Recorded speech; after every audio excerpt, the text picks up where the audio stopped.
Who doesn't love a hood classic? If you ever been young and black, you've more than likely watched a couple in your childhood. While there are many memorable options, one we'll focus on today is Menace to Society. See this film right here? It's just What do you mean by that? chef's kiss. And there are many themes I could highlight in this film, but today we're gonna focus on the simple one. This one in particular, I like to call it the art of cutting a nigga off. Now, ladies, let's relax. This is not the type of video that you think it is, so go ahead, put away the iPad, put away the highlighters, take off the Fenty frames. It's okay, this one is unisex. It's a little bit of information for both of us. Talking about genders. Now, it's important to know when and how to efficiently cut a brother or sister off, bro. We often let things like time, history, past actions, etc., determine our future, but that's not the way things work. For an example, let's look at Kane's friend O-Dog. Now, there's no easy way to describe this man in particular, so we just gonna go with the raw, cut version, bro. This the devil. This is a sick Negro. Nah, like on a serious note, let's break down this main character though. Alright, so him and Kane walk into the store to go get lit off for 40, whatever, getting racially profiled as they attempt to purchase. No surprise there, sadly.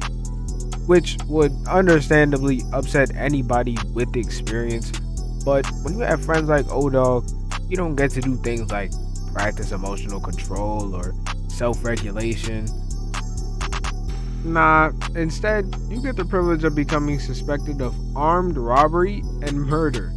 Now, I can't be fully biased in this, so I will add this.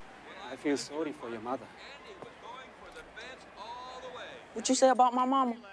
Now, this, I ain't gonna lie, bro, this kinda wild. But at the same time, it's the 90s, bro. You can say something racist and go about your day. Like, at the end of the day, you ain't gonna get canceled, bro. Like, you can have an intervention on this later. We can discuss it. But this man heard mother and put 2 holes in his store on her chest like a cross-eyed Krispy Kreme worker. And then, as if the murder itself wasn't already enough, he gonna rack on a robbery charge too. Cause f it. Now, see, at this point, any normal person with a functioning brain would have cut this crash dummy off. I mean, what reason do you have not to? But if his lack of composure or empathy wasn't enough to run you off, this nigga doubles down and sells his murder tape into the streets. And this is the second sign he's given us now that he's not a sane person. I mean, you ain't even try to like add a rap track to the background, try to drop it like a music video. Like, this man's selling tactics suck. He's boosting them CDs off clout alone. Like, but you know what's crazier? This isn't the last time that we see him kill. After Kane gets shot up with his cousin in a robbery, Kane ends up in the hospital, and O-Dog informs him that he has a drop on the guys who smoked his cousin. But of course, this serial killer in training already knows who knocked off Kane's cuz. Got more bloodlust than Dracula. This is the third point in which Kane has failed to cut him off, despite O-Dog consistently encouraging reckless, violent behavior. In this case, it was a little more difficult given the circumstances. I think they want Go on and get the gun. But in a moment like this, it's important that after impactful events, you have people around you willing to be supportive and encourage healthy decision making. Not, let's go bend a block, I'm with it. Anyways, I'm not going to break down the entire story because this video isn't Menace to Society explained. We're focused on this horrible bond with O-Dog. Anyways, fast forward a little, and O-Dog and Kane are both wanted by the feds because somebody finally snitched about the murder tape that this man was recklessly distributing everywhere. Who could have guessed Get your it? ass up out of here, boy. As Kane and his lady finally seek a new life in Atlanta, that Eileen chick I never mentioned as her brother, whatever he is, go find where Kane at so we can go blast him. Which is exactly what happens. And Kane crash dummy ass end up dead, but not O-Dog. this movie's funny.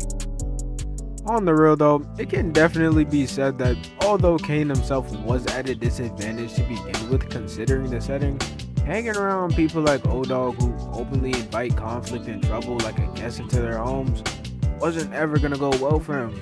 His death is a tragic end to MenaceIISociety, and one that adds even more importance to the overall message that sometimes you just gotta know when to cut a nigga off. In all seriousness though, thank you for watching. If you actually enjoyed what I made here today, please do, bro. Drop a like, share with your family, your coworker, your side piece, anybody, bro. Please, I need I need more people to see this. Make sure to check my last video if you want to see more of my stuff. Other than that, I appreciate y'all. I love y'all. Don't walk in the corner store with your high-headed friends, please. Stay safe.